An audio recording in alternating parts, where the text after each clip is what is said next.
tal, mujeres decididas? ¿Cómo están? Bueno, es un momento de platicar el tema de hoy, mitos que rodean la sexualidad femenina, y es por eso que ya me acompaña en el set una experta en el tema. Es momento de presentarles a Dayana Hernández.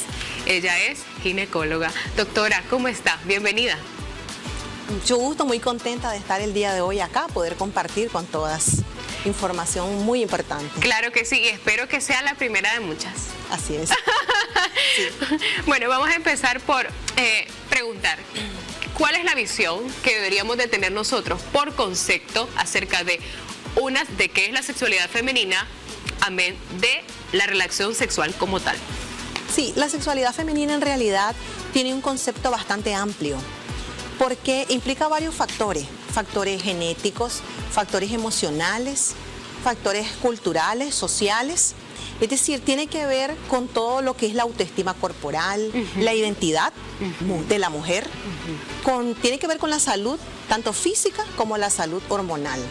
Es decir, no solamente es la relación sexual, es cómo se ve la mujer, cómo vive su cuerpo, sus emociones y sus relaciones en el transcurso de toda su vida. Claro, me encanta que haga esa particularidad, ¿verdad? Porque muchas veces podemos llegar a creer que se limita a eso, pero en realidad nuestra sexualidad femenina radica en nosotras mismas, en nuestra esencia, en nuestra identidad y también en la autoestima que tengamos a la hora de que se nos presenta, por ejemplo, un problema de salud y nosotras venimos, ¿verdad? Y lo solucionamos o damos atención a eso. En fin, tantas cosas, tantos elementos que pues la mujer tiene, como son las hormonas, que juegan todos los días un papel muy importante en nuestro bienestar, sin duda, ¿verdad? Todos los días nuestras hormonas están trabajando para mantenernos y hay ocasiones en las que no funcionan bien, ¿verdad? Y de pronto, al lado de eso podemos encontrarnos mitos. ¿Cuáles son los mitos que generalmente usted se encuentra en la consulta médica? Hay varios, pero entre los más importantes, porque son los más frecuentes, es que la mujer finaliza su vida sexual una vez entra en la menopausia. Ok. Ese es uno de ellos. Pero ¿podríamos explicarlo un poco? Sí, normalmente la mujer...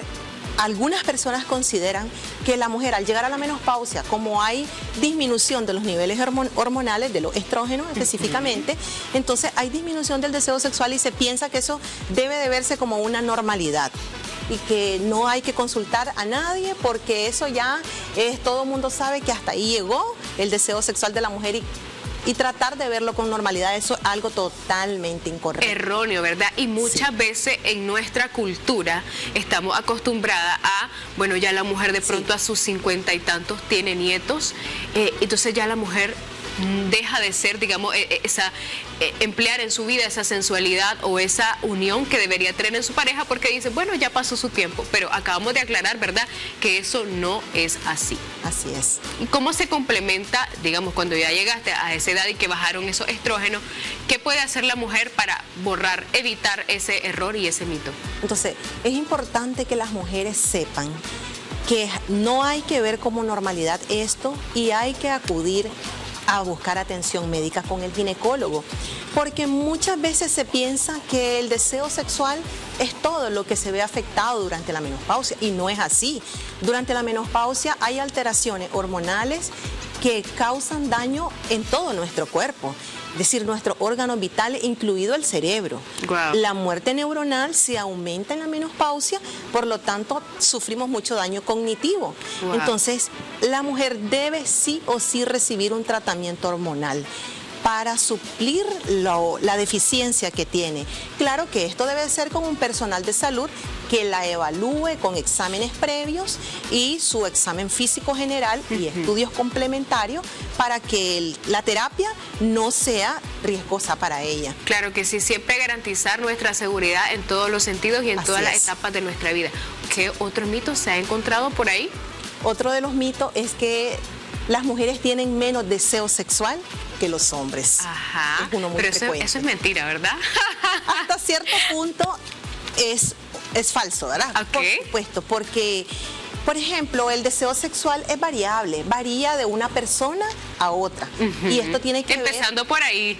Exacto. Empecemos por ahí. Metiendo hombres y mujeres varía de una persona a otra. Esto tiene que ver mucho con agentes físicos, por ejemplo, o emocionales, más que con el género. Entonces no sería correcto decir que en la mujer es menos que en el hombre. Lo que pasa también es que la mujer es bastante reactiva. Reactiva a los estímulos, a estímulos eróticos, hablando en el contexto de la intimidad, ¿verdad? Claro. Porque el deseo sexual puede despertarse a través de los estímulos que le haga la pareja. Si no hay previamente a la relación sexual, un espacio, una dedicación del esposo a ello, obviamente el deseo sexual pues se puede ver afectado. Sí. Sí, muy interesante. Realmente para poder conseguir esas relaciones placenteras también tiene que haber un ambiente propicio para la mujer. Así. Y esto en todos los sentidos, es decir, emociones, salud física, el tipo de relación que yo establezca con mi pareja también. Eso es muy importante. ¿Qué otro mito se encuentra? Yo recuerdo muchísimo porque lo escuché mucho durante mi etapa de la escuela, el tema del dolor en la primera relación sexual que la mujer tiene en su vida. Sí, este es un mito bastante frecuente. Es decir, esto no tiene que ser así siempre, porque se tiene el concepto de que siempre la primera relación sexual debe de ser dolorosa. No es así. Esto se ve influenciado, por ejemplo, por algunos factores como la falta de lubricación a la hora de tener relaciones sexuales, la primera relación sexual, y esto viene asociado a lo que hablábamos ahorita. Una excitación previa ineficiente, entonces ocasiona menos lubricación y dolor a la hora de la penetración. Y la otra cosa importantísima es que la mujer evidentemente sufre miedo, ansiedad al saber que va a tener su primera relación, y si no hay una comprensión de parte de la pareja, entonces pues esto se traduce en dolor. Claro, y hablando de comprensión, se me viene a la mente otro de los mitos, que es que la mujer, una vez que ya tiene hijos, que pasa de pronto por el proceso de la cuarentena, también disminuye su deseo sexual o se porta reacia a tener relaciones sexuales. Sí, aquí en este punto hay que tomar varios aspectos a tomar en cuenta, porque después del parto la mujer sufre muchos cambios hormonales, que tienen que ver con la disminución del deseo sexual. O sea, también juega un papel las hormonas. Así es, muy importante, porque la lactancia ocurre porque uno de los niveles hormonales varían bastante, entonces eso se puede traducir en disminución del deseo sexual, pero acordémonos del cansancio que tiene la paciente, estar 24/7 a cargo de un bebé. Entonces todo eso, el agotamiento físico, los cambios hormonales, hacen que pueda haber una disminución, y digo que pueda porque no a todas las mujeres le ocurre. Esto no es una regla de sí o sí. Sí, porque se pudiera creer que sí, realmente a todas todas les ocurre. Sí, pero no es así. Algunas mujeres experimentan cambios y otras no. Qué interesante, hay que tomar nota realmente e ir quitándonos esos mitos que pueden estar impidiendo esa plenitud. ¿Qué otros mitos se ha encontrado? Bueno, por ejemplo, hablarles a las hijas de sexualidad, educación sexual. Ya es un tema más social, cultural, sí, y de educación. Así es. Por ejemplo, también es importante, otro de los mitos más frecuentes es que la mujer sepa cuándo una relación sexual, cuándo tiene que acudir pues a su médico porque tiene dolor durante las relaciones. O sea, entonces ella tiene que saber de que si tiene dolor, sangrado después de las relaciones sexuales, eso pues no es algo normal y debe siempre acudir a sus consultas médicas. Sí, eso es muy importante, como le decía anteriormente, poder revisar cada uno de estos aspectos que pueden estar impidiendo esa concretización de esa sexualidad y también de vivir la mujer en todos los sentidos. Y aquí quiero empezar a hablar acerca de la autoestima. Es decir, sabemos que durante la menopausia también ocurren cambios físicos. De pronto, pues, como decimos, ya lo que se miraba de alguna forma se deja de ver así. Me empiezan a salir canas, empiezo a tener menor lubricación, o pasé por un proceso de parto y entonces no me veo mi cuerpo igual. O sea, ¿cómo puedo trabajar y cómo puedo vencer ese tema para pues no perjudicarme? Porque al final yo creo que si la mujer no vive su sexualidad a como es, también tiene una repercusión a nivel emocional y mental. Sí, así es. No nos olvidemos de que la mujer en sí tiene bastante responsabilidad, por ejemplo, laboral, responsabilidad en el hogar, y todo eso hace que tenga hasta ciertos puntos cansancio, no solamente físico, sino también cansancio mental.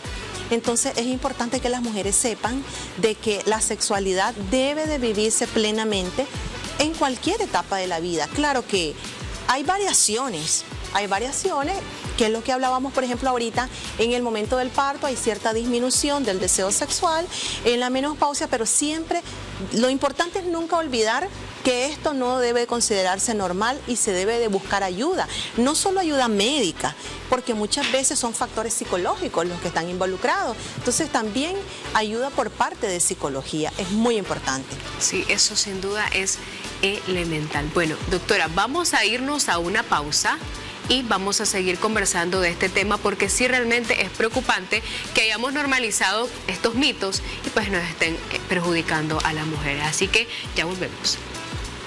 Gracias por continuar con nosotros aquí en Compartiendo con Vos, y seguimos hablando de este tema tan interesante que no solo nos involucra a nosotras como mujeres, sino también a esas generaciones que vienen creciendo y que por supuesto deben de vivir a plenitud incluso este ámbito. Así que, doctora, quiero preguntarle, ya que estábamos conversando fuera de cámara, ¿desde qué edad es recomendable empezar a hablar de estos temas con nuestras hijas e hijos? Bueno, podemos dejar esa pauta para cuando ellos mismos nos hagan preguntas. Es decir, la edad varía, porque hay niños de entre 7, 8, 9 años que nos hacen preguntas, y de repente uno se queda, ¿qué le digo? Ajá, y cómo nos preparamos también para eso. Exacto, entonces lo importante es que nos ubiquemos en la edad que tiene el niño para saber qué información le podemos dar. Pero no existe una edad exacta para que podamos hablar de eso con ellos. Sí, a las niñas, por ejemplo, cuando ya tienen su primera menstruación. ¿Y cómo debemos prepararlas para ese momento? Siempre se les debe preparar explicándoles naturalmente. Hay que hablar con los hijos de forma natural. Lo más importante es que les brindemos una confianza plena, que ellas sepan que nos pueden consultar cualquier duda. Lo más importante está basado en eso, en la confianza. Claro. Si una hija nos tiene confianza suficiente, entonces ella nos va a venir a consultar a nosotros antes que ir a consultarle o a la amiga o a la red social, que no siempre hay información 100% veraz. Entonces esa es la base. Y me imagino yo que es importante también hablarles con las palabras que se deben de hablar, es decir, llamar a las cosas por su nombre. Así es. Porque a veces, pues por un tema de cultura que nos hemos acostumbrado, y le ponemos otros nombres a los órganos sexuales, le llamamos de otra manera incluso al periodo menstrual, y pues esto va creando, creo yo, confusiones, y qué importante es que también nosotros lo miremos con esa naturaleza que tiene, porque es parte de nuestro cuerpo, es parte de nuestro ser, vivir todas estas etapas. Sí, así es. Y siempre recordar que la educación sexual que le podamos dar nosotros a nuestros hijos es sumamente importante.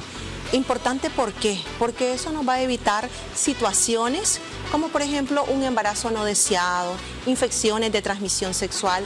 Va a hacer que nuestros hijos tomen mejores decisiones en el futuro y que tengan una sexualidad responsable, sobre todo. Sí, que la verdad que es bien interesante, porque a veces evitamos hablar de estos temas, y entonces es en la escuela, son los compañeros de clase, son los amigos los que tocan, y quizás no es de la forma más adecuada, porque les van metiendo ideas que no son correctas, incluso los van influenciando a que puedan empezar a entrar en este tipo, pues, de actos cuando quizás no tienen ni la edad, ni se asume con madurez, porque yo creo que también la sexualidad debe asumirse con esa madurez y con esa mentalidad de realmente hacerlo respetando tu cuerpo, evitando enfermedades. Y a veces la mamá dice, bueno, mejor no le digo nada.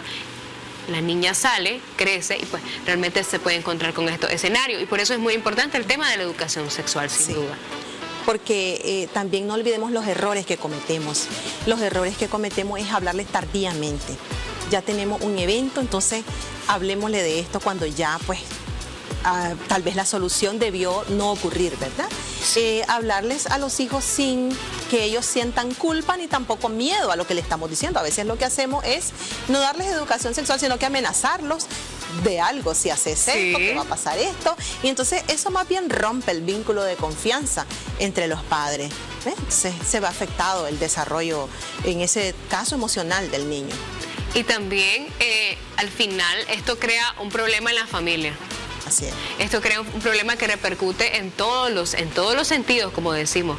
Realmente no estar brindando ese acompañamiento que debería de brindarse. ¿Y cómo podemos perder el miedo también, doctora? Hablarle a mi hija de estos temas, o sea, ¿qué podemos hacer o qué debería de cambiar en nuestra mentalidad?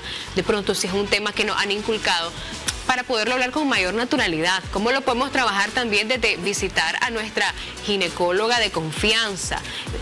De pronto incluso llevar a nuestra hija también a consultas ginecológicas. ¿Cómo podemos hacer? Creo que lo más importante es que las madres y las mujeres entendamos que la sexualidad no solamente es sexo, porque se tiene la idea confusa en que si le voy a dar educación sexual puedo incitar al hijo o a la hija a tener relaciones sexuales. Lo que estoy haciendo es incitándolo. No es así, porque además no solo involucra las relaciones sexuales, involucra el cuidado a la salud de la niña, que la niña conozca sus áreas genitales, sepa cómo cuidarlos, cómo respetar su cuerpo. Entonces tiene que ver con toda una serie de situaciones. Entonces, si nosotros entendemos eso, vamos a poder hablar más claramente, más natural con nuestro hijo.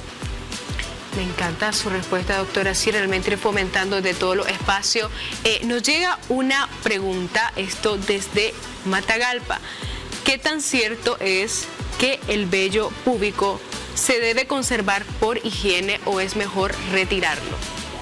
Bueno, esto es algo muy variable en el sentido de que si la mujer no se rasura, no hay ningún problema. Okay. En realidad, tener vello en el área genital no aumenta, por ejemplo, incidencia de infecciones. No, lo que pasa es que más que todo se hace por estética. La mujer que quiere hacerlo lo hace perfectamente, todo es que lo haga con sumo cuidado y no hay ningún problema, pero dejarlo tampoco ocasiona ningún problema. Ahora, el tema de conservar el vello púbico nos puede evitar infecciones. ¿O es un mito también? Sí, es un mito. No protege el vello de infecciones, no, al contrario. Ya sea de sentarse en baños públicos, por ejemplo, que de pronto también las niñas van a la escuela y se sientan. Yo al menos sí considero muy importante que hay que educarlas desde chiquititas para que pues por lo menos coloquen algo que las proteja, pero el vello púbico no te protege. No, en realidad no es tanto protección, sino que al contrario, si uno se rasura, por ejemplo, hay mujeres que más bien se ocasionan infecciones al realizar el rasurado de una forma inadecuada. Entonces pueden haber infecciones secundarias a esto. Pero como te digo, es algo que no es cuadrado. No es que si me rasuro voy a tener infecciones o si no lo hago no voy a tener. Entonces, simplemente es algo que si se hace se tiene que hacer con cuidado y más nada. Sí, ¿cuál sería como el método más adecuado para realizarlo? Lo importante es que se realice con una limpieza adecuada, con el equipo que esté bien limpio, estéril, nuevo, para evitar infecciones secundarias a esto. Por ejemplo, el uso de láser, el uso de cera, por ejemplo, ¿o no es tan recomendable? Sí se puede utilizar, pero siempre recordar que hay mujeres que este tipo de procedimientos le pueden ocasionar alergias, por ejemplo. Irritaciones. Y puede ser peor, como dice, sí, tener esa área lastimada en esa área tan sensible, sí, ¿verdad? Y tan importante. Doctora, para ir finalizando, ¿qué deberíamos de cambiar las mujeres en nuestra mentalidad para vivir con plenitud esa sexualidad en toda la área? Es decir, no solo, como hablábamos, de la relación sexual como tal, sino también, pues, de nuestra integridad. Bueno, las mujeres deberíamos de conocernos nosotras mismas. Las mujeres debemos de revisar la anatomía femenina, por ejemplo, todas, independientemente de lo que estudiemos o a lo que nos dediquemos, debemos de revisar la anatomía femenina porque es la manera como tenemos para conocernos, tocarnos para saber cómo reacciona nuestro cuerpo. Tenemos que saber que nosotras debemos de realizarnos chequeos ginecológicos, por ejemplo, anuales. Esa es una normativa anual, pero si yo tengo dudas o porque tengo algún problema, irritación, dolor, sangrado, debo de saber que eso no es normal si yo tengo disminución del deseo sexual, dificultad para la excitación. Todas esas son situaciones que la mujer debe de saber que no son normales y que debe de acudir a consulta con un especialista. Y hablando de esas situaciones que no son normales, leía un mensaje por acá que nos llegaba, el tema de antes de la ovulación o durante la ovulación, ¿es normal sentir punzadas en el área del vientre, o eso también es un tema que debería revisarse? Es algo que puede ocurrir secundario a los niveles hormonales. Es más, hasta cierto punto es normal. Sí, así es. Hasta cierto punto es normal siempre y cuando que no se asocie, por ejemplo, a otra sintomatología, a dolores, o que el flujo sea anormal, que el color del flujo sea diferente a lo normal, que ya sabemos que es transparente. Entonces, sí, si se asocia a otra situación como esa, se debe de consultar. Bueno, doctora, muchísimas gracias por habernos acompañado. Esperemos tenerla muy pronto nuevamente por acá, y gracias por sus consejos. La verdad es que cada una de nosotras debería mirarse en el espejo, conocerse, amarse, respetarse, que eso es lo más importante para vivir una sexualidad plena y sin mitos, por supuesto. Así que muchísimas gracias por sus mensajes y muchas gracias por su atención. Nos vemos pronto.